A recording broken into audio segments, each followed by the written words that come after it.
A todos mis hermanos en la común fe, gracias al Señor porque podemos estar para adorarle, para rendirle honor, alabanza, Él se lo merece todo.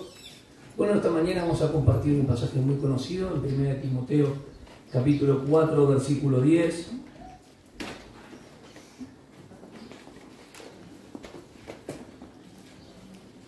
El título es La cruz es el núcleo del Evangelio. La cruz es el núcleo del Evangelio. Vamos a ir a 1 Timoteo 4:10. El apóstol Pablo va a decir a Timoteo sobre todo tres cosas importantes: el ser instruido y nutrido por la Escritura, por la palabra; la santificación justamente progresiva que tiene que ver con una vida piadosa; y la responsabilidad que tienen de compartir este mensaje de evangelización a los perdidos. Eso va a decir el apóstol Pablo a Timoteo, ¿no? Como un pastor fiel, Timoteo tenía que ser una persona nutrida de la palabra, dedicado a la Escritura. Segundo aspecto, la vida piadosa, que da un resultado de esa gracia que Dios le había dado. Y tercero, nunca olvidarse del evangelismo hacia los perdidos, la responsabilidad que tenemos todos de llevar las buenas nuevas de salvación. Cuando Pablo habla a Timoteo en capítulo 4, versículo 10, dice: porque por esto trabajamos y nos esforzamos, porque hemos puesto nuestra esperanza en el Dios vivo, que es el Salvador de todos los hombres, especialmente de los que creen. Y esta palabra se ha usado muchas veces para decir que el Señor Jesús tal vez no murió por todos, sino solamente por los elegidos. Que murió por los elegidos es una gran verdad, pero que Él murió por todos. Cuando nosotros hacemos el término todos exclusivo nomás a los elegidos, estamos cerrando el mensaje potencial de la salvación. ¿Me entienden? Él murió potencialmente por todos. No todos se salvan. Acá no estamos predicando un evangelismo, universalismo, que todos se salvan, no. Pero se hace efectiva la salvación en aquellos que creen, y ustedes ya lo saben. Entonces hoy vamos a ver varios aspectos y varias obras dentro de esto. Si la cruz es el núcleo del Evangelio, yo quiero llevarlo por distintas doctrinas para poder ver esta salvación tan grande. Algunos dicen que la salvación es por causa de que el hombre pecó. No, la salvación descansa en la soberanía de Dios. A pesar que el hombre pecó, porque la salvación descansa en la gracia, no porque el hombre pecó. La salvación es un plan que Dios tiene en los propósitos eternos. ¿Ok? Quiero que me sigan un poquito para ilustrarlo. Hagan de cuenta que ustedes tienen una idea, quieren planear algo sobre todo, acá la tienen en su cerebro. Después tienen que llevarla a cabo durante el tiempo cuando tengan los elementos y demás. Sin embargo, Dios, no podemos empezar la Biblia diciendo, bueno, en Génesis 3 ya el hombre pecó. No, sino que Dios creó primero al hombre, ¿no? Y después el hombre pecó. Bien, entonces vamos a tratar de usar un pensamiento lógico para poder comprender esto. No hablo cronológico, sino para comprenderlo más. En los decretos divinos, Dios determinó crear al hombre, a los hombres. ¿Estamos de acuerdo? Entonces no puede ser que Dios, antes, en la eternidad pasada, ya destinó personas para salvación y para perdición. No creemos eso. Dios primero determinó crear a los hombres. ¿Me siguen? Segundo, decretó y permitió la caída del hombre. Ahí está el tema. Cuando nosotros entendemos que la salvación viene después como resultado de la caída, podemos perder de vista esto. El decreto divino dice que Dios creó a toda la humanidad. De una sola sangre hizo todo el linaje, lo dice Hechos 17. ¿Está bien? Entonces Dios decretó crear a todos los hombres, la humanidad. En decretos divinos Dios permitió la caída.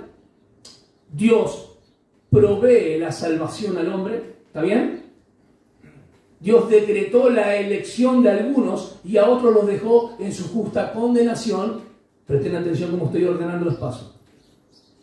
Y Dios decretó aplicar la salvación a los elegidos. ¿Entendieron? Todo eso está en la mente de Dios antes de hacer todas las cosas en el tiempo. Lo único que hace después cuando se ve Génesis 1, dice: en principio Dios creó los cielos y la tierra. No dice en principio Dios existió. Se da por aludido a la Biblia. Ni empieza a defender de que Dios existió. Por eso es una tontería ponerte con una persona a pelear y debatir por si existe o no existe. Dios existe porque Dios creó todas las cosas. Todas las cosas se sostienen porque hay una causa motivadora, una razón, un modo, tiene que ver con Cristo. ¿Amén? ¿Entendemos? No podemos partir leyendo sin entender que antes de todas las cosas Él ya era, Él ya es. Y uno de los primeros aspectos que vamos a ver es el término redención. ¿Ok? Redención. Redención significa el pago de un precio por un rescate. ¿Está bien? Pero redención, la palabra redención, vamos a usar Efesios 1:7 para empezar. Vamos. ¿Qué quiere decir esto? En el corazón del Evangelio también se halla la redención. Y yo dije que la cruz es el núcleo del Evangelio, en el corazón del Evangelio se halla la redención. ¿Estamos bien?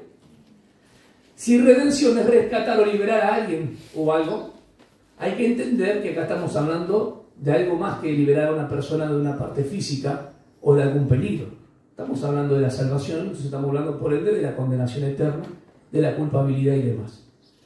La redención, para los que tienen en cuanto a notar, tiene un objeto. La redención representa, en cuanto a la cruz, del punto de vista, está hablando al pecador que está esclavo. El objeto es el esclavo. Si hay alguien que rescatar, ¿el objeto quién es? El pecador que es esclavo. ¿Y cuál es el propósito de la redención? Libertarlo. ¿Vamos bien? Cada doctrina que yo voy a mencionar va a tener un objeto y un propósito. ¿Ok? El esclavo, el pecador es esclavo. Entonces, para esta redención se necesita pagar un precio. Vamos a Efesios 1:7 y después voy a ayudar por la historia bíblica en el Antiguo Testamento. Efesios 1:7 dice de esta manera: en Él tenemos redención mediante su sangre, el perdón de nuestros pecados, según la riqueza de su gracia. La palabra acá, redención, tiene que ver con una obra completa. Para la palabra redención tenemos 4 palabras. Primero tenemos agora, agorazo, exagorazo, ¿ok? Y la palabra que hace acá es apolutrosis. No es una enfermedad, tiene que ver con una redención completa. La palabra agora es un mercado. Entonces agorazo quiere decir comprar en el mercado, adquirir en el mercado. ¿De qué estamos hablando? No de una fruta, pero podemos ilustrar algo como una fruta. Vamos y compramos, pagamos el precio de una fruta. Vamos a hacer algo bien simple para que todos entiendan. Después yo agarro esa fruta y digo, ¿sabes qué? No es mía. No, ya es mía. Me pertenece, ¿o no? Y ya cambió de dueño, porque le pagué un precio por esa fruta. ¿Cuánto vale tanto? Tac. Ahora es mía, propiedad mía. ¿Y qué hago con la fruta? ¿La voy a comer todos los días en la frutería? Me la llevo para nunca más volver. Cambió de dueño. Entonces, el agora es el mercado. Agorazo tiene que ver con comprar o adquirir en el mercado. Exagorazo es comprar, adquirir con miras a la libertad para nunca más volver. Lutro, una palabra que se llama lutro, es el precio por el rescate. Apolutro sí quiere decir con la redención. O sea que no solamente en la redención, Cristo Jesús murió en la cruz, sino que Él nos sacó de la esclavitud del pecado. Nos perdonó la culpa. Y la sentencia que era contra nosotros, la condenación, ya no está más. Oh hermanos, qué profundidad del misterio de su gracia. ¿Dónde podemos empezar redención? Podemos empezar en el Génesis, ¿no? Un acto de redención podríamos llamar a que el hombre agarró y cuando pecó se cubrió con hojas de higuera, pero Dios agarró y proveyó para él túnicas de piel, ¿sí? Pero el hombre no puede pagar por el rescate de nada. En el capítulo 3 de Génesis. Vamos más adelante, vamos a Éxodo, a la historia de Éxodo para que se pueda entender. El pueblo de Israel está esclavo en Egipto. Capítulo 3. Vamos al capítulo 3. Hay muchos aspectos en Adán y Eva cuando son cubiertos. El Redentor está en la promesa de que Dios enviaría de la simiente de la mujer al Redentor, el Salvador, o sea, el que iba a aplastar la cabeza de la serpiente. Pero vamos a algo bien ilustrativo para que todos puedan comprender y aparece la palabra. Por ejemplo, el capítulo 3. Si ustedes leen Éxodo 3, por ejemplo, el versículo 13 del capítulo 3. Entonces dijo Moisés a Dios: he aquí, si voy a los hijos de Israel y les digo, el Dios de vuestros padres me ha enviado a vosotros, tal vez me digan, ¿cuál es su nombre? ¿Qué le responderé? Y dijo Dios a Moisés: yo soy el que soy. Y añadió: así dirás a los hijos de Israel, yo soy, me ha enviado a vosotros. Dijo además Dios a Moisés: así dirás a los hijos de Israel, el Señor, el Dios de vuestros padres, el Dios de Abraham, el Dios de Isaac, el Dios de Jacob, me ha enviado a vosotros. Este es mi nombre para siempre, y con él se hará memoria de mí de generación en generación. ¿Qué es lo que Dios había hecho con Moisés cuando se le aparece? Versículo 1. Dice que Moisés apacentaba el rebaño de Jetro, su suegro, sacerdote de Madián, y condujo el rebaño hacia el lado occidental del desierto.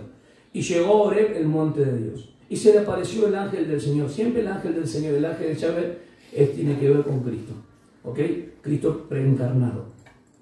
Se le apareció en una llama de fuego en medio de una zarza. Y Moisés miró, y he aquí la zarza ardía en fuego y la zarza no se consumía. Algo milagroso. Entonces dijo Moisés: me acercaré ahora para ver esta maravilla, porque la zarza no se quema. Cuando el Señor vio que él se acercaba para mirar, Dios lo llamó de medio de la zarza y dijo: Moisés, Moisés. Y él respondió: heme aquí. Entonces él dijo: no te acerques aquí, quítate las sandalias de los pies, porque el lugar donde estás parado es tierra santa. ¿Por qué era tierra santa? Pues estaba en la misma presencia de Dios. Y añadió: yo soy el Dios de tu padre, el Dios de Abraham, el Dios de Isaac y el Dios de Jacob. Entonces Moisés cubrió su rostro porque tenía temor de mirar a Dios. ¿De qué dijo? ¿Yo soy el Dios de quién? Lo mismo que le dice cuando lo comisiona. En el mismo llamamiento está el mismo versículo: yo soy el Dios de Abraham, de Isaac y de Jacob. ¿A qué le está haciendo referencia? Que Dios no dijo yo soy en el sentido de, bueno, yo fui nomás de ellos. No, yo soy en un tiempo presente. No dijo yo fui el Dios de Abraham, ni tampoco yo seré. Yo soy. Yo soy. ¿Y cómo le digo a los hijos de Israel? O todas las plagas que vienen contra Faraón. El nombre con el que se iba a expresar era este: yo soy, me ha enviado. Dejad ir al pueblo. Y ustedes van a escuchar capítulo 7, el capítulo 12, los que quieren notar, los milagros, prodigios y maravillas. Y la última plaga, que tiene que ver con capítulo 12, era la última de los primogénitos. Tenían que matar un cordero en sus casas y poner la sangre del cordero en la jamba de las puertas y en los dinteles. Y eso le iba a servir por señal a los hijos de Israel. Cuando pase el ángel de la muerte, ¿sí?, los que tenían esa protección no morirían. ¿Qué pasó? ¿Qué ocurrió? Vamos a Éxodo 12, 7. Después de prodigios y maravillas y las plagas, vemos que no pasaba nada, no se arrepentía, se endurecía el corazón de Faraón.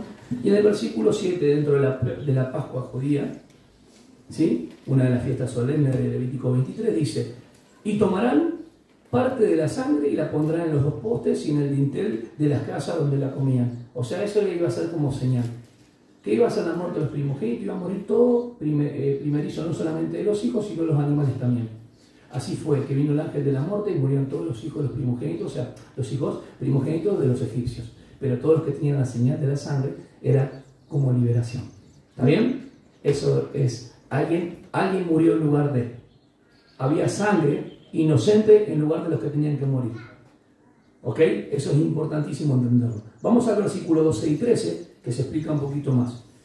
Porque esa noche pasaré por la tierra de Egipto y heriré a todo primogénito en la tierra de Egipto, tanto de hombre como de animal, y ejecutaré juicio contra todos los dioses de Egipto, yo, el Señor. Y la sangre os será por señal en las casas donde estéis. Y cuando yo vea la sangre pasaré sobre vosotros, y ninguna plaga vendrá sobre vosotros para destruiros, como yo oyera la tierra, cuando yo oyera la tierra de Egipto. ¿Y qué pasó cuando el ángel de la muerte vino? Destruyó a todos los primogénitos como Dios había prometido. En aquellos donde no estaba la señal, la sangre, puesta por señal, iban a ser destruidos. Ahí tenemos un tipo de redención, ¿no? Tenemos un tipo de redención. Vamos a Ruth capítulo 2. ¿Ustedes saben lo que pasó con Ruth o no? ¿Saben la historia? ¿Cómo se llama su suegra? Noemí. ¿Y qué pasó con Noemí?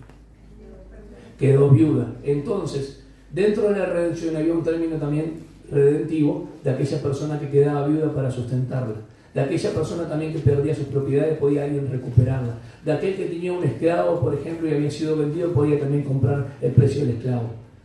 La redención podía ser efectuada por fuerza o por poder, ¿sí? Por precio o por venganza. Vamos de vuelta. La redención, por ejemplo, cuando obtuvo redención Abraham con Lot, ¿se acuerdan? Génesis 13 dice que Abraham era rico en gran manera, tenía ganado y demás. Abraham ya era rico antes de la batalla. ¿Y qué pasó? Lot, ¿dónde estaba? En el medio del pecado. Y estaba prisionero, un prisionero de guerra, escuchen, un prisionero de guerra. ¿Y cómo lo libertó Abraham? Dijo, te voy a dar la plata con poder, con fuerza. Con su siervo fue a buscarlos. La batalla, la guerra, es una redención por fuerza. La redención del Cordero fue por un sacrificio. La redención de Ruth, ¿cómo fue? Por un pariente cercano que se apiada de ella. Le estoy dando los tipos de la redención. ¿Está bien? Bien, es importante entender esta historia. Vamos al versículo 20 nomás. Y Noemí dijo a su nuera Ruth, sea el bendito el Señor, porque no ha rehusado su bondad ni a los vivos ni a los muertos. Le dijo también Noemí, el hombre es nuestro pariente, es uno de nuestros parientes más cercanos. Este pariente redentor de Noemí, que podía redimir a Noemí, porque era de la descendencia hebrea, ahora va a hacer misericordia con Ruth, que era una moabita. Los pueblos Moab y Amón salen del incesto de las hijas de Lot con Lot. Y eran los pueblos que persiguieron después ¿a quién? A Israel. Y ella entra. Y era tatarabuela de quién? Del gran rey David. Se me dice la piel. Como Dios mete a mujeres también ahí en la salvación, solamente por gracia. Tenemos a Rahab, que dijo, cuando yo dejé la soga ahí, no que no nos destruya el Señor de Israel, dejó la soga por señal, y todos escaparon por ahí, y después Jericó fue destruida. Rescate, redención. Hay aspectos, ¿no? ¿Qué aspecto podemos ver dentro de la redención, hermanos? Es el rescate primero, ¿sí? Uno que es rescatado y alguien que es puesto. ¿Se necesita qué? ¿Qué se necesita? Ok, un rescatista o el que rescata, alguien que es rescatado y algo de lo cual se lo rescata. ¿De qué se lo rescata? Sí, del pecado. Acuérdense, esclavo. ¿Estamos bien? El pecado es la culpa de la condenación. Ahora, cuando vemos el aspecto de Ruth, ¿a quién nos lleva? Si le dice, ¿sabes qué? No ha rehusado su bondad, sino que puede redimirte a vos también. Presten atención. Deuteronomio 7, versículos 7 y 8. Yo no los elegí a ustedes porque son los mejores. Yo los redimí. ¿Qué palabra? Los redimí. Los liberé, los rescaté. ¿De dónde históricamente? De Egipto a una tierra ahora que fluye leche y miel, o llevarlo con promesas y demás. Rescate. ¿Cómo Dios rescata siempre? Por pura gracia. Nadie lo obliga a Dios. ¿Vieron esa parte? Ahora veamos el tipo.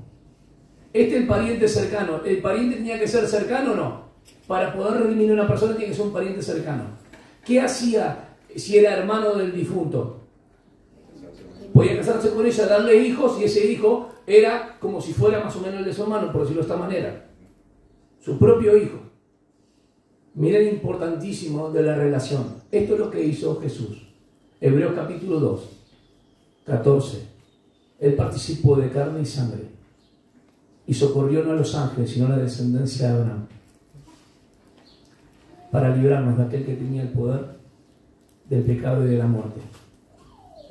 Estaban todos sujetos a servidumbre. Vamos a leerlo. Eso tiene que ver con el pariente redentor. Versículo 14. Así que por cuanto los hijos participan de carne y sangre, él igualmente participó también de lo mismo, para anular mediante la muerte el poder de aquel que tenía el poder de la muerte, es decir, al diablo. Versículo 15. Y librar a los que por el temor a la muerte estaban sujetos a esclavitud durante toda la vida. Versículo 16. Porque ciertamente no ayuda a los ángeles, sino que ayuda a la descendencia de Abraham, el pariente redentor. ¿Y a quién salva? A todos los que son hijos de Abraham en cuanto a la fe. Miren esto que es interesante. Él se hizo carne para redimirnos. ¿Está bien? Él se hizo carne, participó de carne y sangre, nacido de mujer y bajo la ley. Amén. Y como un sacrificio se presentó, pero era humano 100%, pero era 100%. Filipenses capítulo 2, versículos 5 al 8, dice: haya pues este sentir como en Cristo Jesús. ¿Cuál fue el sentir como en Cristo Jesús?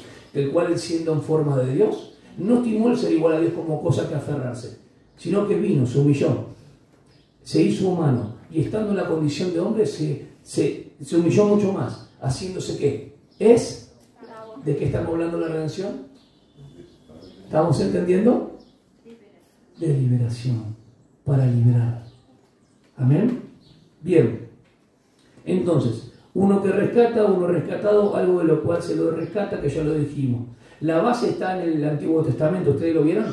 No podemos decir, bueno, las bases nomás son sombras y figuras. No, son sombras y figuras de la realidad misma que es Cristo. Por eso necesitamos conocer el Antiguo Testamento.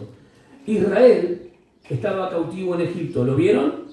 ¿Cuál era la última señal que necesitaban para que no mueran los primogénitos? La sangre, excelente. ¿Qué necesitaban entonces para obtener la sangre? Un sacrificio, y que sea ¿qué? Inocente, dice. Un cordero que era apartado 4 días. ¿Está bien? Y si decimos, no va a morir tu primogénito, sino el cordero, que estamos diciendo, este en lugar de esto, ¿cómo se llama? Bien, excelente, sustitución. El Redentor se llama el Goel, el Redentor. El Redentor, el pariente Redentor, es tipo de Cristo. ¿Quién es tipo de Cristo? En cuanto a Ruth, ¿quién era? ¿Cómo se llamaba? Vos. El Éxodo era la base para comprender la redención. Debemos entender 2 cosas cuando vemos el decreto divino. Debemos ver la mirada de Dios en cuanto a todos los sacrificios del Viejo Testamento, las perfecciones que hay en los sacrificios, ¿no? Eso es algo que asciende, miren, es algo que asciende. Por ejemplo, el holocausto era una ofrenda totalmente quemada. ¿Para quién? Para Dios. Tenemos la mirada de Dios en cuanto a las perfecciones de todo lo que Él pide, y tenemos la mirada del hombre en el momento que recibe. Cuidado, porque acá estamos hablando que es una obra de Dios, que al hombre todavía no, nada. ¿Vamos bien? Hay un sacrificio, si cada animal está identificando un aspecto de la obra de Cristo. Ustedes ven los sacrificios, y hoy el hermano al principio, Jorge, explicaba también algo de eso que vamos a hablar después. Si bien no era un cordero, era un macho cabrío en realidad lo que se mataba, que era el Levítico 16. ¿Sí? El hombre con su necesidad. ¿Por qué el hombre necesita a alguien, ¿sí?, en la redención? Liberarlo de algo. ¿De cuál? ¿De qué cosa? Del pecado. ¿Por qué? Porque no puede estar. ¿Está bien? ¿Por qué más? Porque cuando entró el pecado, ¿qué pasó? Entró la muerte. ¿La muerte qué significa? Eso tienen que tener claro. Está separado, necesita ser redimido, rescatado, liberado del pecado para poder de vuelta tener unión con Dios. ¿Amén? Cuando ven a Isaías 53, dice que es el Redentor, el que redime, el siervo sufriente, ¿sí o no? Cuando ven a Juan 1:29, dice, he aquí él. ¿Y qué imagen tenían ellos de cordero? De liberación. ¿Pero qué tipo de liberación tenían ellos? Totalmente nacional. ¿Me van entendiendo? El significado espiritual lo va a dar Cristo en la cruz. El que cree en mí, aunque esté muerto, vivirá, lo dijo antes. El que cree en mí ha pasado de muerte a vida. Si no creyeres en mí, en sus pecados morirán. Está hablando de la condena eterna. No está hablando de una liberación física, ni de alguien que está en el barco y quiere que salve su cuerpo de caer en el mar. No, está hablando de una salvación. Entonces, el sustituto iba a traer redención. ¿Ustedes se acuerdan de Ana? Ana era una profetisa. Está en Lucas 2:38. Acompáñenme, fíjense lo que ella anunciaba. Lucas 2:38 dice, y llegando ella en ese preciso momento, daba gracias a Dios y hablaba de él a todos los que esperaban la redención de Jerusalén. ¿Qué redención esperaba? Cuando venía el Mesías, iba a libertar a Israel de la opresión de los romanos. ¿Entienden? Bueno, buenísimo. Pero Juan dice, este es el cordero que quita el pecado del mundo. Que quita el pecado. Lo está relacionando directamente con el pecado. Y esto se lo mostró Dios a Juan. Y leímos en Efesios 1:7 que en quien tenemos la redención por medio de su sangre, el perdón de los pecados. Miren acá la palabra, redención. ¿Qué es redención? Liberar, rescatar, salvar. ¿La obtenemos por medio de qué? De su sangre. Remisión, perdonar, libertad. Vamos de vuelta. Son dos palabras distintas. Miren. Redención, ¿qué es? Rescatar, liberar y salvar.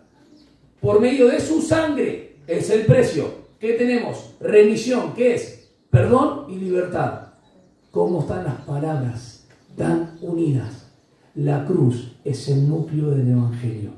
Y en el centro del corazón se halla la redención.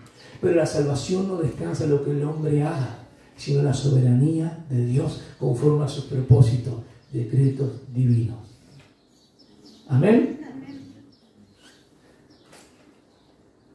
Cuando hablamos de Timoteo 4:10, porque Él es el Salvador de todos los hombres, ¿lo es o no es? Más vale que sí. Él es el sustituto también de la humanidad. La elección es divina. Dios es el que escoge. Dios es el que salva. Lo vemos a través de toda la Escritura. Salvador de todos los hombres. ¿Todos se salvan?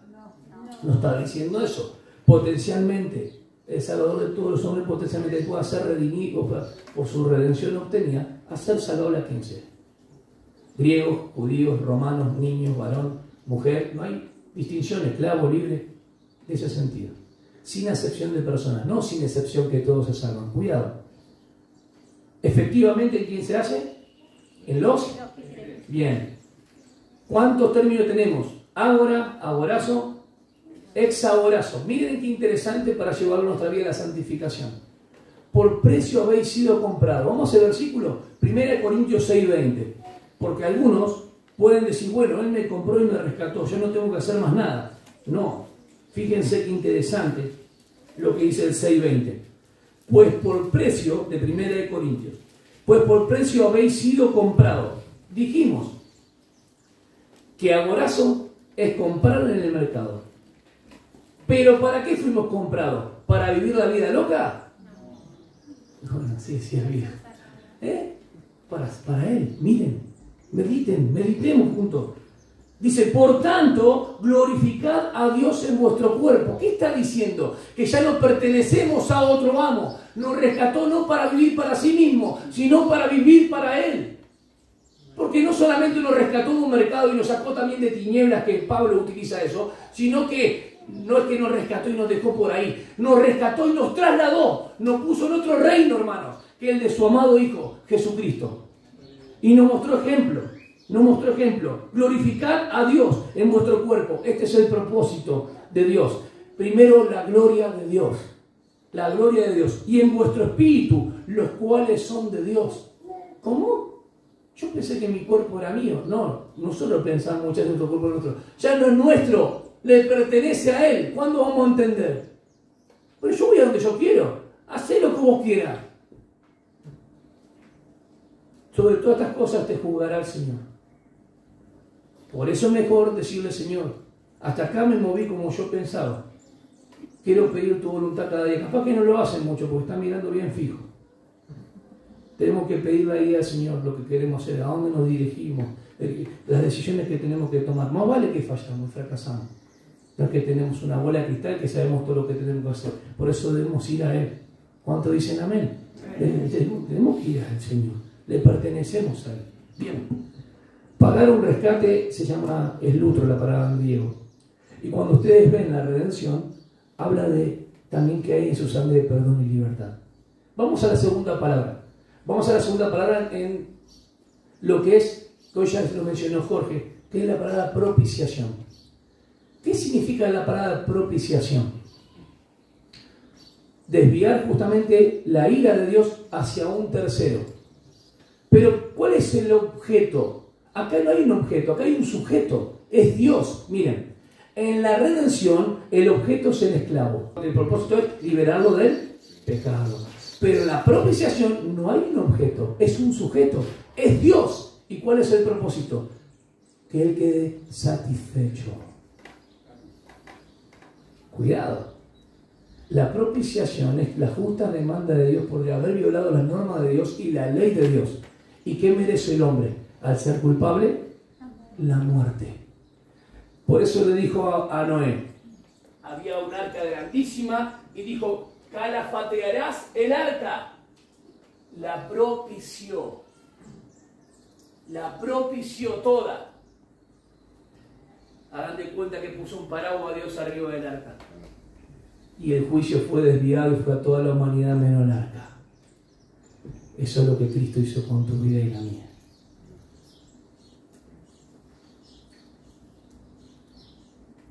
Eso es el arca. ¿Y la cruz qué?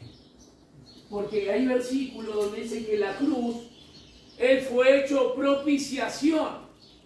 ¿Ok? En Romanos. Pero Juan, 1 Juan 2.2 no me dice eso. Dice que Él es la propiciación.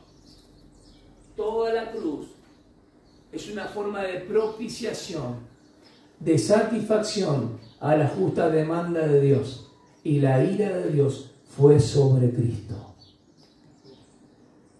Propiciar en el Viejo Testamento era pagar o apaciguar momentáneamente. Lo dijeron bien. Pero esta vez se hizo en la historia una propiciación, la cual Dios quedó satisfecho. Entonces, la propiciación hay un sujeto. ¿Quién es? Dios. ¿Y el propósito cuál es? Desviar la ira sobre el pecador. Satisfacción de Dios, desviar la ira sobre un tercero, ya lo sabemos.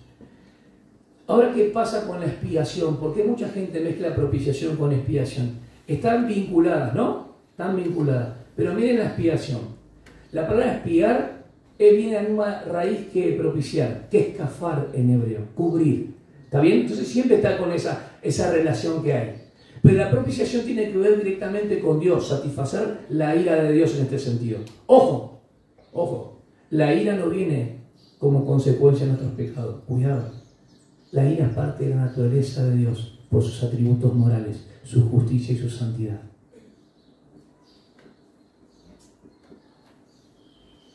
Él es justo y santo. Bueno, pero no, totalmente. Claro. Por eso las personas que no creen en Cristo están bajo condenación. Porque están en Adán. ¿Ok? Bien. ¿Por qué la expiación está tan vinculada con la propiciación? Es una misma obra, hay una misma obra. Pero hay aspecto distintivo en la obra de la cruz. La expiación tiene como objeto ¿a quién? El pecado. Por eso yo decía que tengan cuidado con redenciones esclavo, la persona esclava. Y acá tiene que ver con el pecado en cuanto a la culpabilidad. ¿Me entienden? La expiación tiene como objeto el pecado. ¿Y cuál es el propósito? Destruir el pecado en la expiación. Entonces, ¿qué trataba en el Viejo Testamento? A través de sacrificios, cubrir. Pero eso no podía propiciar a Dios. ¿Lo entienden más? ¿Lo entienden más? Son aspectos muy importantes, los tenemos que entender. La propiciación tiene por sujeto a Dios y el propósito era satisfacer a Dios. Entonces la expiación tiene por objeto el pecado y su propósito es destruirlo. Ahora, ¿cómo se va a destruir el pecado si los sacrificios, me dice Hebreos 10, y la sangre de los machos cabríos no puede quitar el pecado? ¿Cómo Dios lo hizo posible? Por Cristo. Muy bien. Entonces, vamos a hacer una ilustración. Una persona está airada y está ofendida. ¿Qué necesita? ¿Ser expiada o ser propiciada? Está airada y ofendida. Tiene que necesitar propiciada. ¿Ok? Pero una persona carga con pecados en su conciencia. ¿Qué necesita? ¿Lo entendieron? ¿Nadie? ¿Alguno lo entendió? Levanten la mano, lo hacemos vuelta. La propiciación es muy importante entenderla porque tiene que satisfacer la demanda de Dios. Él es el sujeto. Pero cuando vos y yo estamos airados o ofendidos, necesitamos saber qué. Que eso esté propiciado. Miren que dice propiciar en medio de la conversación de estas dos personas. Como que salen a veces en defensa de alguien. O ponerlo en sentido recto, de respeto. Vindicar la justicia. En cambio, el pecado que pesa sobre la conciencia del ofensor, debe ser expiado. Y expiado en el sentido más fuerte, extinguido. ¿Ok? Borrado, si quieren decir. La propiciación siempre incluye la expiación. Y hay 4 elementos básicos para la propiciación. Primero, para la propiciación hay una ofensa. El hombre ha ofendido a Dios, lo dice la Escritura. Y la ofensa debe ser, ¿qué? Quitada. Segundo, hay una persona ofendida. ¿Quién es? Dios. O sea, hay una ofensa, hay una persona ofendida que tiene que ser reconciliada.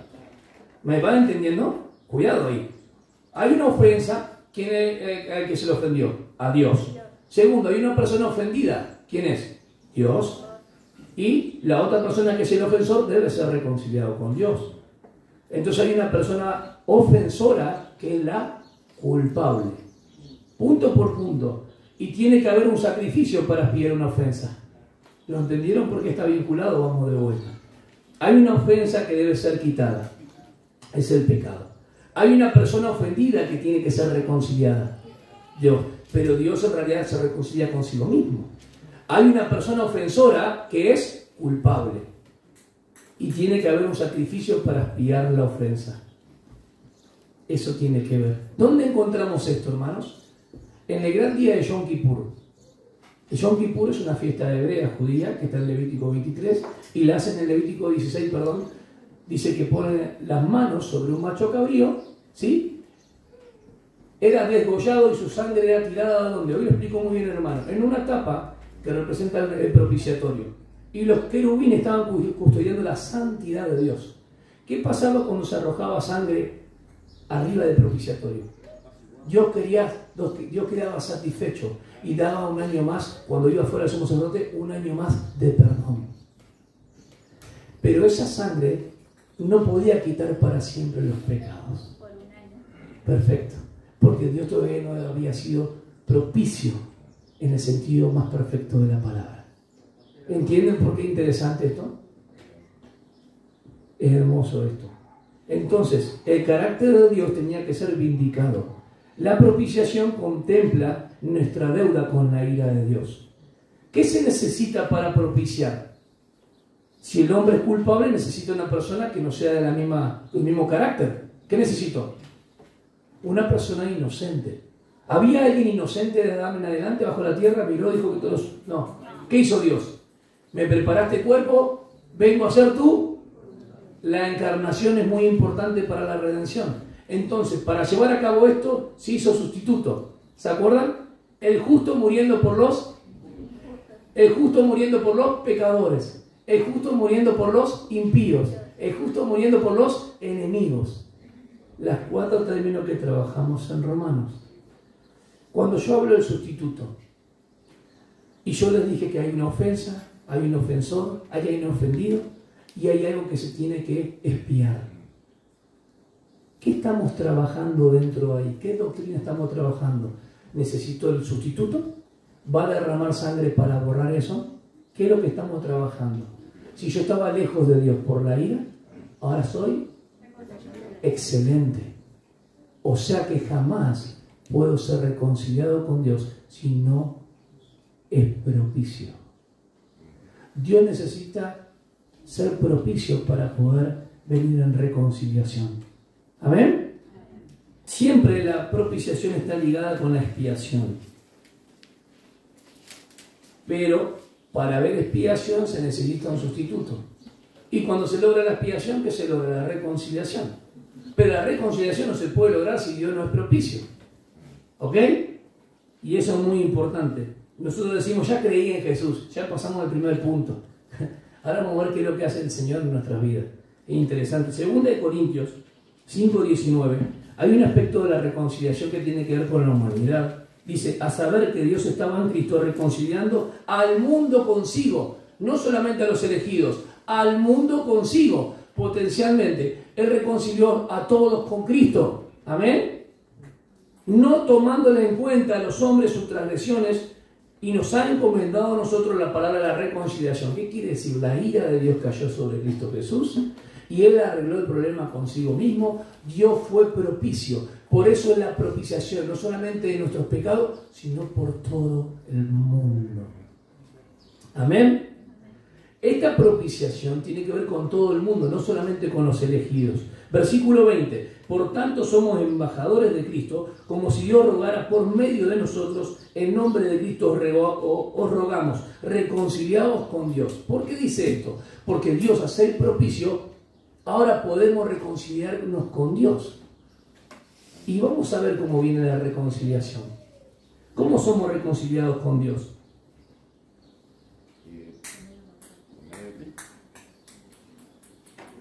Si se satisface la justicia, yo quedé satisfecho porque los pecados fueron cargados. Romanos 5.1 dice, por tanto, habiendo sido justificados por la fe, tenemos paz para con Dios. ¿Por qué tenemos paz para con Dios, hermanos? ¿Cuál es la base? La fe, por medio de la fe. Primer punto. Hay un sustituto que derrama sangre, Dios hace provisión de eso, queda satisfecho, y nosotros miramos así como si nada esto. Venimos, hablamos de la fe, todo, sin entender la obra tan grande de la cruz de nuestro Señor. Nosotros venimos porque lo que Él hizo es importante. Lo que Él hizo es suficiente y esto tiene que llevar nuestro corazón. Es tremenda la grandeza de su amor. A Él no lo obligó nadie, Él lo hizo voluntariamente. No fue un acto arbitrario, ¿eh? Él quiso morir en la cruz por nosotros, lo dice la Escritura. Yo pongo mi vida voluntariamente. Padre, acá yo vengo a hacer tu voluntad. Sacrificio de ofrenda, ya está. Estas expiaciones no te agradaron. Vengo yo a hacer la voluntad. Perfecta. ¿Por qué? Porque los sumos sacerdotes no podían presentarse delante de Dios sin pecado, porque también eran débiles. Pero vino los bienes venideros en Cristo Jesús, mayores, superiores y mejores. Por un sacrificio hizo para siempre los santificados. Hebreos 10:14. Un solo sacrificio hace que vos y yo estemos no solamente ahora, sino en el cielo. ¿Cómo? Vamos de vuelta. Un solo sacrificio, por medio de su obra en la cruz, hace que yo hoy tenga vida abundante, vos también, pero estemos con Cristo en el cielo. Y todas las limpiezas rutinarias o que tenemos que hacer son mediante la palabra, para descansar y confiar que Él intercede por nosotros, pero no para justificarnos delante de Dios. Ya Él lo hizo posible. O sea que cuando hay un sustituto, necesito que venga esa justicia a mí. ¿Y cómo viene esa justicia a mí? Por medio de la fe. Miren lo que dice. Por tanto, habiendo sido justificados por medio de la fe, tenemos paz para con Dios. O sea que por medio de la fe somos justificados. O sea que también, si no hay propiciación, no hay reconciliación. Va una detrás de la otra, hermanos. Si no hay propiciación, no hay reconciliación. Una vez que hay reconciliación, ahora dice, vengan. Pero ¿cómo yo voy a Él? Por medio de la... Pero ¿cómo llega la fe? Muy lindo, está bien. Pero ¿cómo? Fe, venid, don de Dios. Entonces el Espíritu Santo, por medio del Evangelio, Juan 16:8, dice que convence de qué. Perfecto. Y cuando Él venga, convencerá al mundo del pecado, de justicia y de juicio. Pero el Espíritu Santo, hermano, ya vino. ¿Cómo convence ahora el Espíritu Santo? ¿Por medio de qué? De la palabra de Dios. O sea que no es que nos da luz el Espíritu Santo. Cuidado. Convence de pecado. ¿De qué pecado? Que no creíamos en Cristo para salvación. ¿Qué quiere decir? Que Cristo hizo algo por mí. Entiendan lo que el Espíritu Santo hace en nuestras vidas. Nos lleva a la cruz de Cristo. No es que me da luz nomás. Nos lleva a la cruz de Cristo. Es el don de la fe. Si vos crees que Cristo murió por tus pecados conforme a la Escritura, que fue sepultado y que resucitó, por lo tanto sos salvo. No lo digo yo, lo dice la Escritura. ¿Crees en esto? Amén. Yo creo en esto. Entonces, Dios tiene un propósito redentivo. La justificación es por medio de la fe. Y no podemos hablar solamente de la justificación porque dice, por medio de la fe. ¿Está bien? Podríamos decir que ahí está la fuerza por medio de la cual se obtiene. Miren, justificado por medio de la fe. Perfecto. La base de la fe. ¿Mediante quién? Jesucristo. ¿Cuál es el resultado? Tenemos paz para con Dios.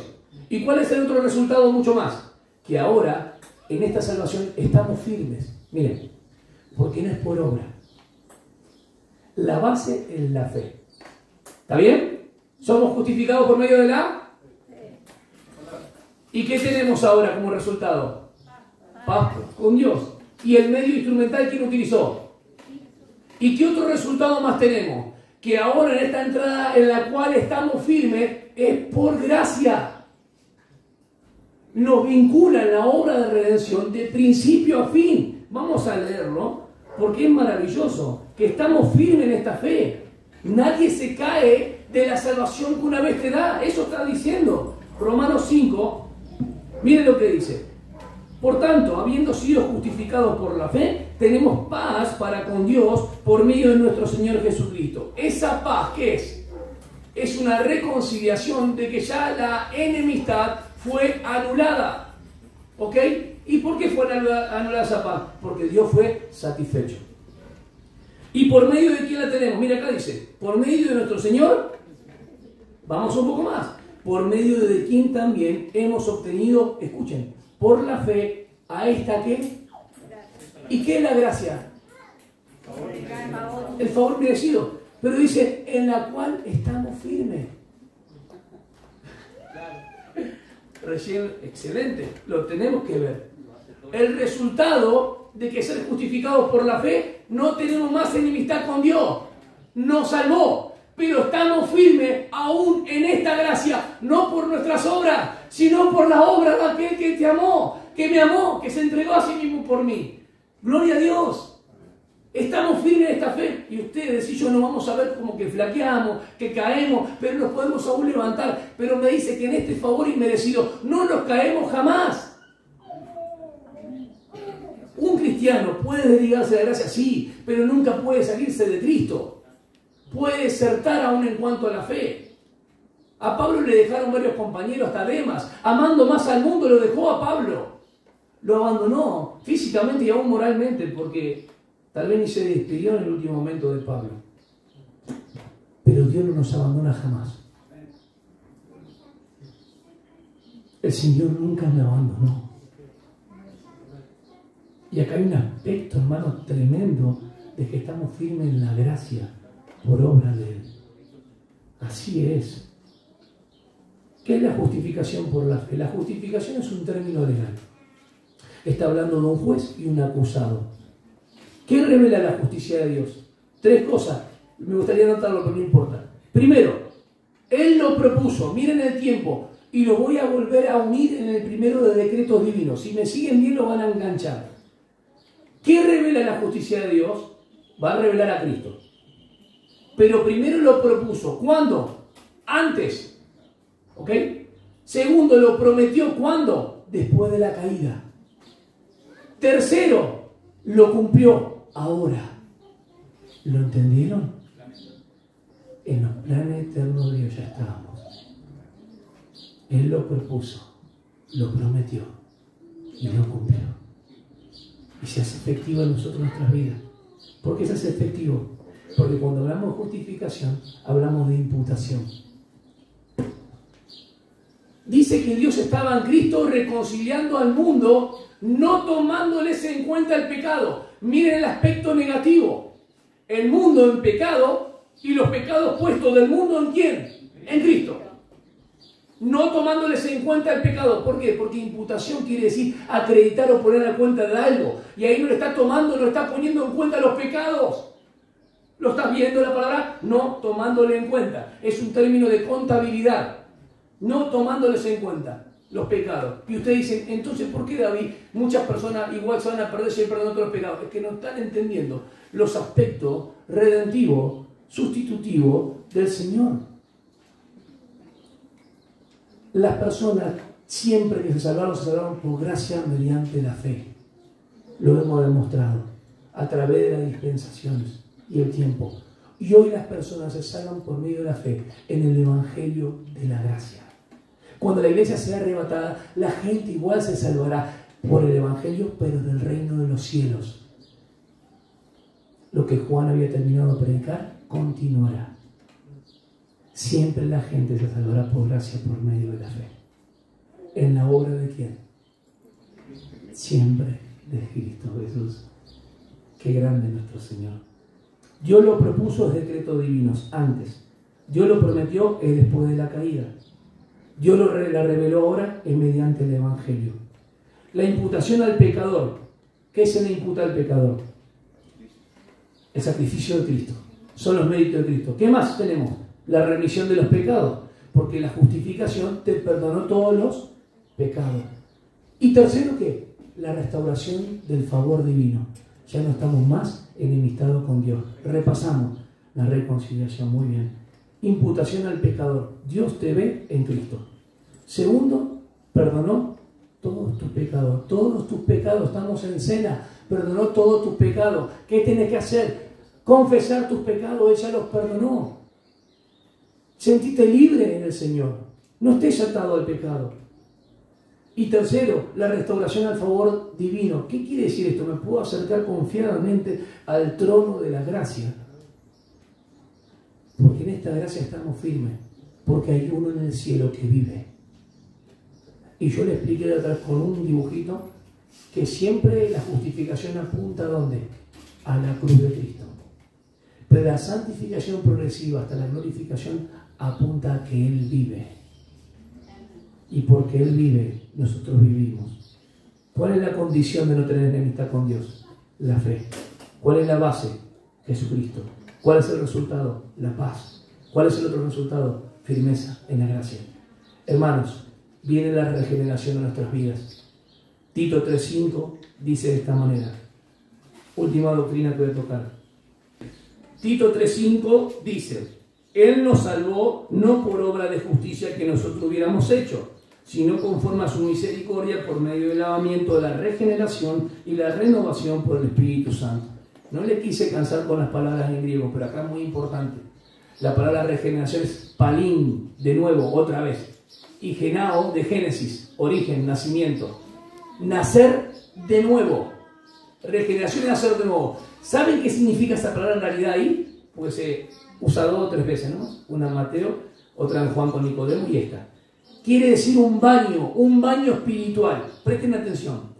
En el momento que Dios fue, o sea, dice que Dios estaba en Cristo reconciliándose consigo mismo, pero estaba reconciliando al mundo con Él. Dice que Cristo fue hecho justicia de Dios por nosotros. Dice que se hizo pecado, lo dice 2 Corintios 5:21. Ahora tenemos a Cristo como la justicia perfecta.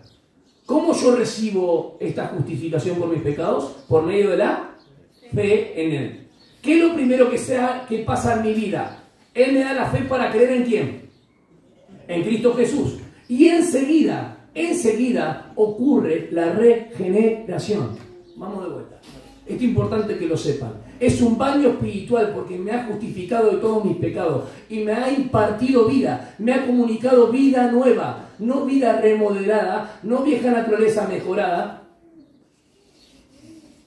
Vida nueva en Cristo Jesús. Y seguimos un poco más. Y por la renovación, ¿de quién dice? Bien, no solamente me justificó, sino que me va renovando de gloria en gloria de mi imagen. Hay un aspecto distintivo de la santificación. Él hizo una obra por su Espíritu Santo, me hizo nacer de nuevo. De modo que aquel que está en Cristo, nueva criatura es. Las cosas viejas pasaron, he aquí son todas hechas nuevas. ¿Por qué? Porque la nueva criatura no peca, porque no puede pecar. Son todas hechas nuevas en Cristo. ¿Y cómo suceden estas cosas? Por la renovación del Espíritu. Interesante. No nos dejó en el baño espiritual. Miren, ustedes nacieron de nuevo. ¿Listo? No, dice, lo salvó, Él nos salvó en voz pasiva. Él lo hizo, no por obra de justicia que nosotros hubiéramos hecho, por algún hermano que piense que se salva por su fe. No, sino conforme a su misericordia, por medio del lavamiento de la regeneración, el Espíritu Santo trajo iluminación, trajo impartición de vida. Ahora, y la renovación por el Espíritu Santo que nos fue dado. ¿Para qué la renovación? Para que vayamos de más en más a la imagen de Cristo. Vamos a ponernos de pie. La cruz es el núcleo del Evangelio. Estas doctrinas las tenemos que asimilar y disfrutar de ellas en la palabra del Señor. No hay que extirpar ninguna de estas escrituras. Si ustedes se encuentran con expiación, no le tengan miedo. Trabajen sobre esa escritura. Solamente a modo de resumen, sabemos que Cristo fue propicio a Dios, en el sentido de que nosotros no podemos orar ser propicio a mi pecador, porque ya la propiciación fue realizada. Cristo satisfizo la ira de Dios, y todos lo sabemos, ¿no? Pero ¿cuánto cuesta meditar en los aspectos que tiene la redención? La propiciación, el hecho de alguien que ha sido ofendido, que necesita expiarse esa culpa. Y si no hay una víctima inocente, no puede correrse eso. Cristo Jesús lo ha hecho por nosotros. Lo ha hecho posible. Y de hecho, cuando nosotros decimos la salvación es por gracia, tenemos que entender que también la fe nos fue dada como un don de Dios. Tal vez nosotros jamás hubiésemos creído en Él si no fuera por su inmensa misericordia. Fíjense, el pueblo de Israel le dice, no son los mejores, sino por pura misericordia. Acá dice que nos salvó no por nuestras obras, sino por pura misericordia. La misma tónica, Él nos salvó y nos eligió, no porque vio algo bueno en mí, ni había hecho algo bueno ni algo malo. Él nos eligió, hermanos, por su pura misericordia. No luchemos con el Señor. Miren a Cristo. Estos representan estos símbolos que con mucho amor nuestros hermanos preparan. Y recordamos que la muerte de Cristo, o sea que siempre la cena mira hacia dónde, hacia el Calvario. Pero hoy vamos a mirar también hacia arriba y confesemos nuestros pecados si los hay delante de Dios, porque en Cristo ya nos perdonó todo, todos.